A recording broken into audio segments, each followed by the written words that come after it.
तो आज स्टार्ट करेंगे एक्सरसाइज 6.2 का इंट्रो पार्ट, और इसमें ही इसके एग्जाम्पल कवर कर देंगे, या अगर टाइम मिलेगा तो अगला वीडियो बना देंगे एग्जाम्पल का।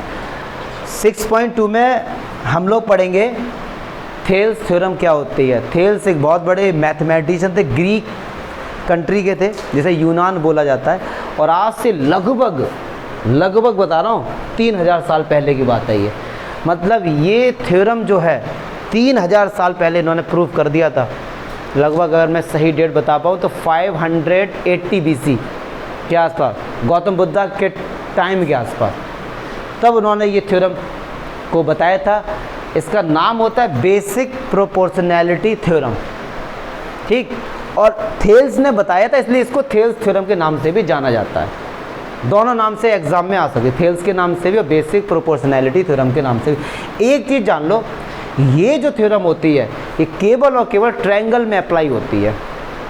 किस में अप्लाई होती है? ट्रायंगल में। ये आप जान के चलिए क्लास 10 तक कि भैया ट्रायंगल में ही जो भी कंसेप्ट है पढ़ेंगे, इसका क्या कंसेप्ट है। उससे पहले मैं बता चुका हूँ 6.1 के इंट्रो पार्ट में कि दो ट्रायंगल सिमिलर होते हैं, इसका मीनिंग क्या। तो जल्दी से जान लो, अगर कोई भी दो ट्रायंगल सिमिलर हैं तो इसका मतलब उनके करस्पॉन्डिंग एंगल्स बराबर हैं, और उनके करस्पॉन्डिंग साइड का जो रेशियो है वो आपस में क्या है? इक्वल है। साइड का रेशियो इक्वल है, साइड इक्वल नहीं है। अगर साइड इक्वल हैं तो उसको बोलते हैं क्या? कॉन्ग्रुएंट। क्या बोलते हैं उसको? यहाँ साइड का रेशियो होता है। चलिए अच्छा जी सबसे पहले देखो नंबर वाली बात तो है, ये थ्योरम का प्रूफ एग्जाम में आता है, और अब तो चांस और ज़्यादा बढ़ गए हैं एग्ज़ाम में आने के, क्योंकि 6.4 सिलेबस से हटा दी गई है। दो थ्योरम बनती थी जिनका प्रूफ आने की संभावना रहती थी, एक पाइथागोरस थ्योरम 6.4 में थी, और एक ये, तो वो तो हट गई है, तो अब इसके चांस ज़्यादा बन गए ये एग्ज़ाम में आएगी। उससे पहले मैं आपको बता दूँ नॉलेज वाली बात कि जब ये थ्योरम नहीं थी तो क्या था, लोग कैसे बेसिक प्रोपोर्शनैलिटी को यूज़ करते थे। पहले ये जानो कि इसकी रिक्वायरमेंट क्यों हुई, ठीक है। एक एक्सपेरिमेंट हुआ था, और एनसीईआरटी कहती है कि उस एक्सपेरिमेंट को हर बच्चों को परफॉर्म घर पे करना चाहिए। आप लोग कर लेना।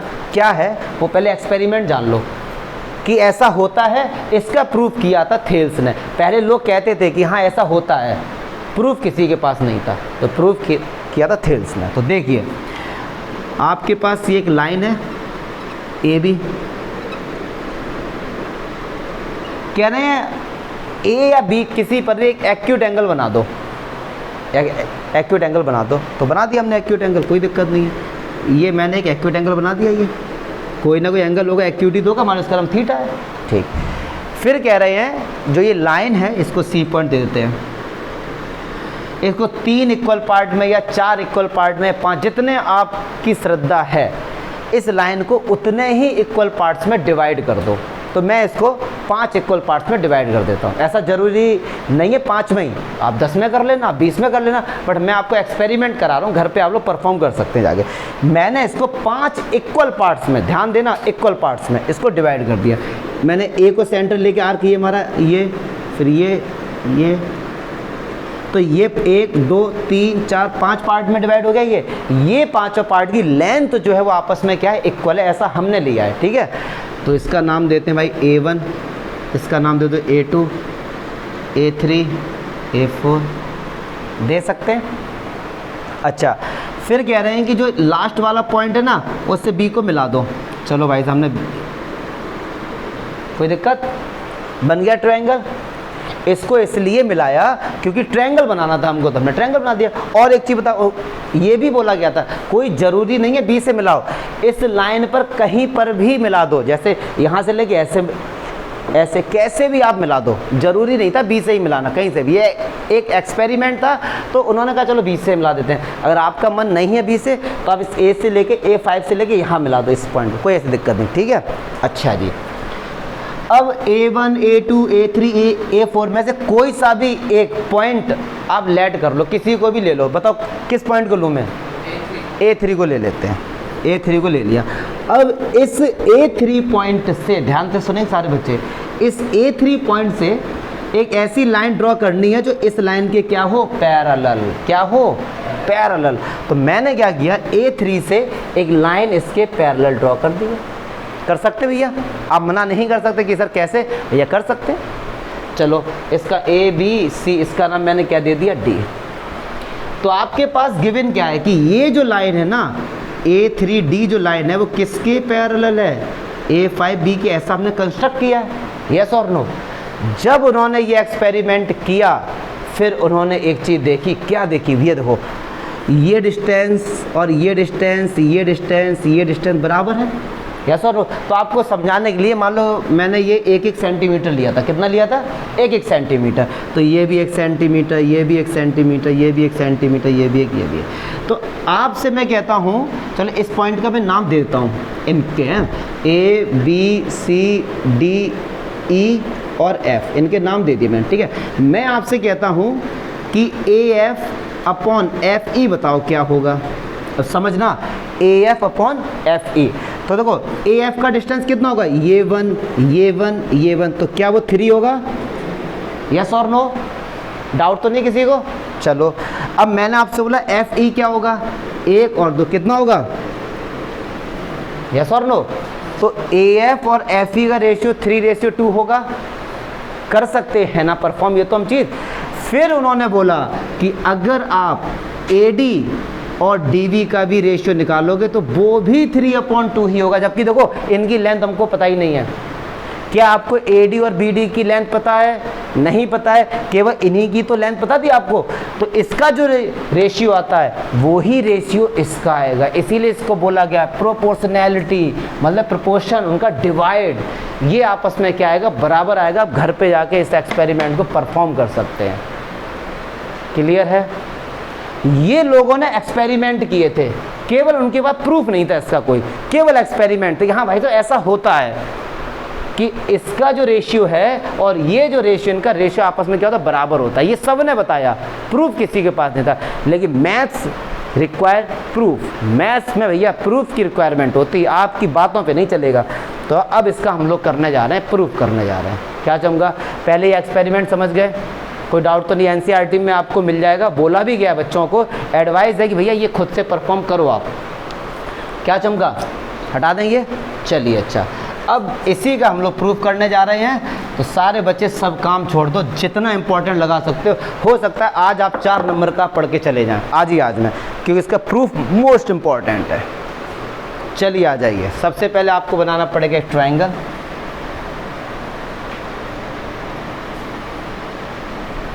तो ये हमने बना लिया भाई ट्रायंगल, इसका नाम देते हैं ABC।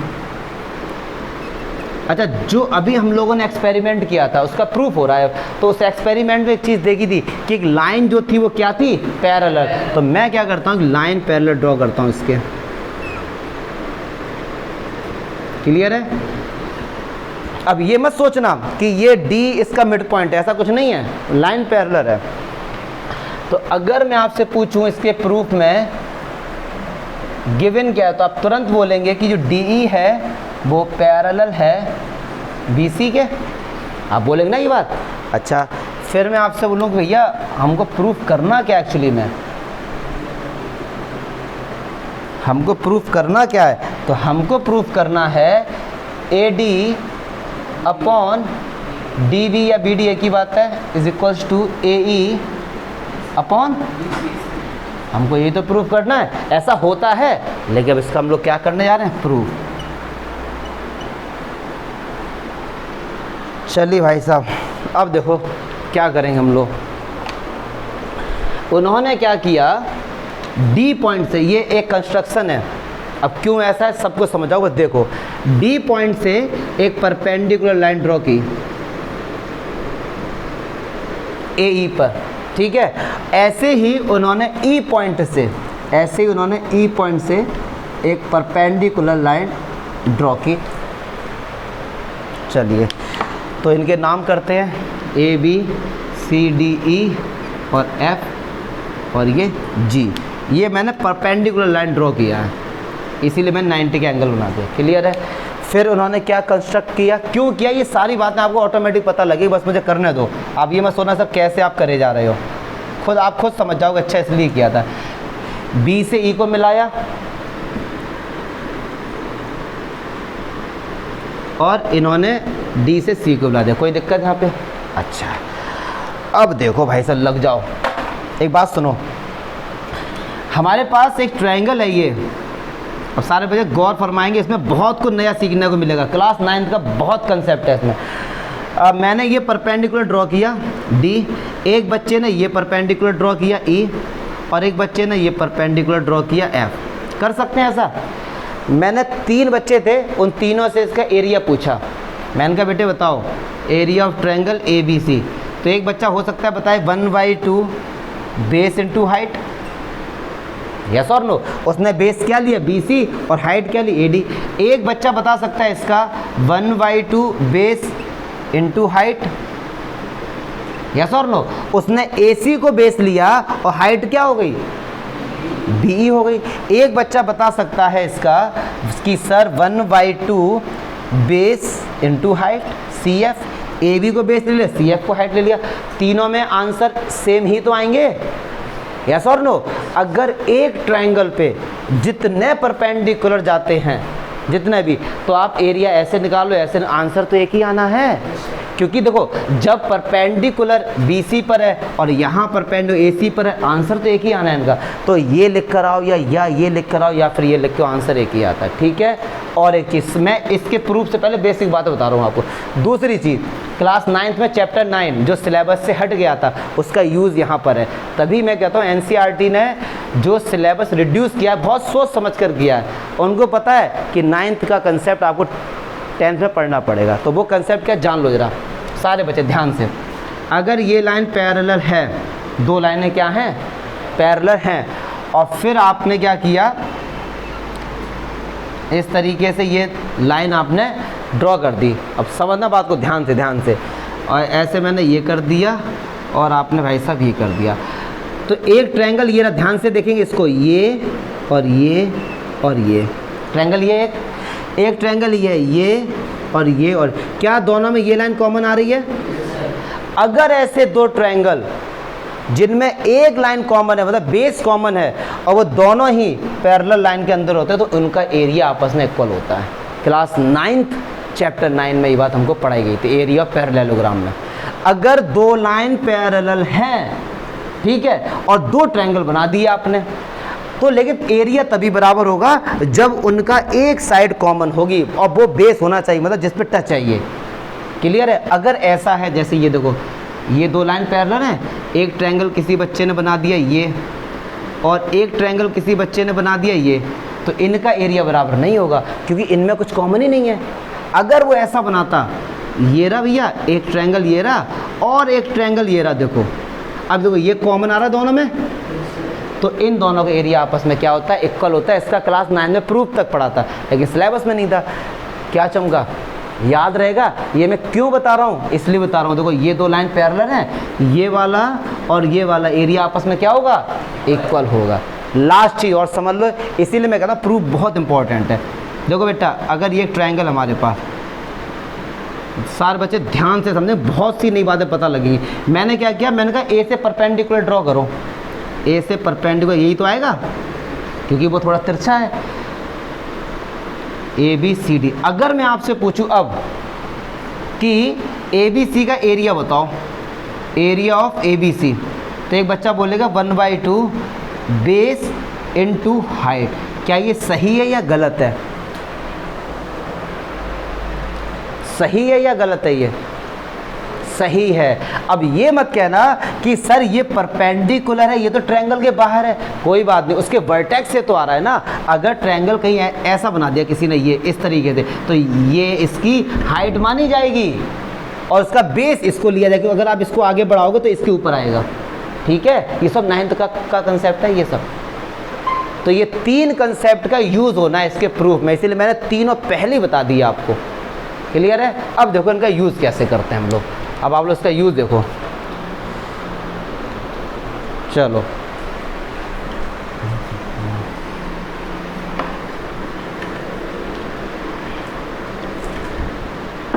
अब देखिए, मैं आपसे कहता हूं कि area of triangle ADE, ADE का एरिया बताइए। ADE, AD, तो ये क्या हो गया? देखो भैया परपेंडिकुलर, ये क्या हो गया? बेस तो क्या होगा 1/2 DF इंटू AE, यस और नो। अगर मैं इसका आपसे दोबारा कहता हूँ कि भैया इसका दोबारा से एरिया बताओ, तो आप क्या बोलोगे 1/2 बेस इंटू हाइट। क्या कोई दिक्कत? पक्की बात है, क्लियर? अभी मैंने इसीलिए बताया था एक ही ट्रायंगल का एरिया 3-4 तरीके से निकालो, क्योंकि उनकी परपेंडिकुलर चेंज हो रहा है तो बेस भी चेंज हो, आंसर एक ही आना। अच्छा, अब मैं आपसे कहता हूँ कि एरिया ऑफ ट्रायंगल, ये नाम हट गया इसका, एरिया ऑफ ट्रायंगल, ध्यान से देखेंगे BDE, BDE, अब ध्यान से देखना, ध्यान से, BDE रहा। अगर BDE को आप आगे बढ़ाओगे तो क्या ये परपेंडिकुलर मिलेगा आपको? मिलेगा ना इसको। तो क्या मैं इसका एरिया ये लिख सकता हूँ 1/2 बेस इंटू हाइट? बताओ। अब ये मत कहना कि सर EG तो ट्रायंगल के बाहर है, इसीलिए मैंने पहले बता दिया कि अगर इसको E पॉइंट से परपेंडिकुलर ड्रॉप करेंगे तो वो उसकी हाइट मानी जाएगी, ठीक है। चलो अब एक देखो, एरिया ऑफ ट्रायंगल DEC, तो ये हो गया 1/2 EC, और EC को आगे बढ़ाएंगे तो क्या मिलेगा? DF मिलेगा। पक्की बात है, चारों में कोई दिक्कत तो नहीं है? बता देना कोई दिक्कत हो तो। चलिए, तो ये इक्वेशन फर्स्ट, ये इक्वेशन सेकंड, और ये थर्ड, और ये फोर्थ।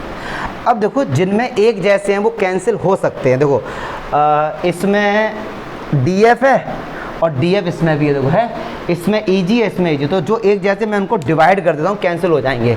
तो मैंने क्या किया, इक्वेशन 1 में डिवाइड कर दो किसका? फोर्थ का, and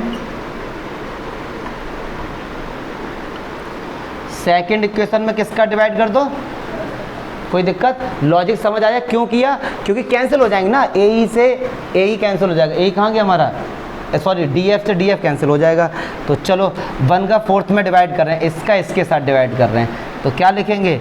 area ADE upon area DEC। अब तो होशियार वालों को एक बात समझो, 1/2 से 1/2 कैंसिल हुआ और DF से DF हुआ, क्या बचा? AE अपॉन, देखो थोड़ा थोड़ा दिखने लगा, AE अपॉन EC दिख रहा है ना हमको। चलिए, जब दूसरे वाले का हम डिवाइड करेंगे सेकंड से थर्ड का, तो एरिया ऑफ ट्रायंगल A, बेटा क्या कर रहे हो यार, साथ साथ लिख रहे हो, तो छापने आते हैं फोटो कितनी दी भैया, दफ़े का समझ लो इसको यार, वीडियो बना ही रहा उसकी, इसीलिए कोई दिक्कत तो देख लेना। ADE upon area of triangle BDE। अब देखो क्या होगा, EG से EG गया, 1/2 से 1/2, तो क्या बचा? AD upon BD। क्या चमका? AD अपॉन AD BD या DB एक ही बात है। अब एक बात सुनो, अब जो प्रूफ करना है उसको देखो, AD upon BD, AD upon BD, AE upon, इन दोनों को आपस में क्या दिखाना है? बराबर। तो लॉजिक लगाओ ना कि इसको कैसे भी इसके बराबर दिखा दो, यस और नो। अगर LHS बराबर हो जाती है तो ये भी तो बराबर हो जाते हैं। अब एक बात सुनो, एरिया ADE, एरिया AD, एक ही तो बात है। अब इन दोनों को कैसे बराबर दिखाओ, इन दोनों को, तो सुनो ध्यान से समझेंगे। We know that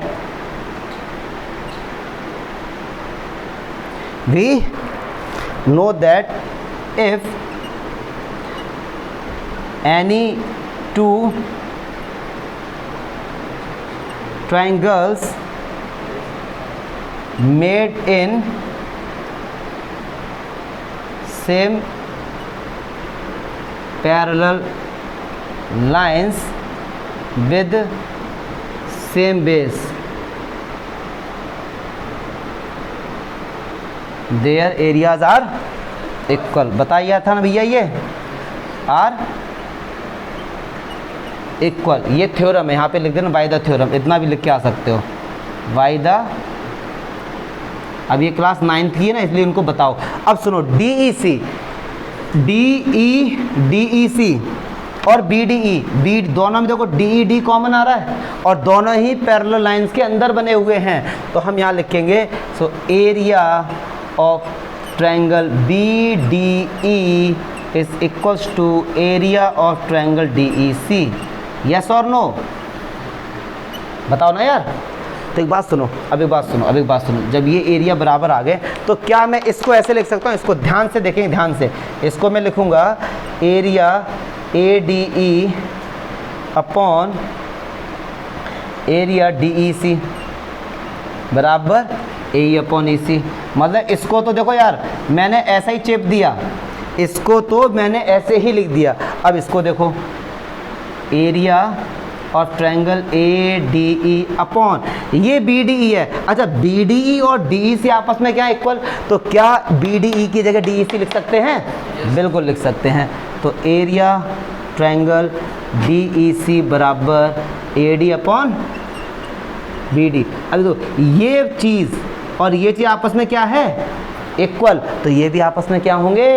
equal. तो यहाँ लिखो from equation A and B, AD upon BD equals to AE upon EC। क्या चम, दिस इज योर प्रूफ। ये है आपका थेल्स थ्योरम का प्रूफ। और 4 नंबर हैं भाई, अगर रटोगे तो दिक्कत है। मैंने एक एक चीज़ समझा दी ऐसा क्यों हो रहा है।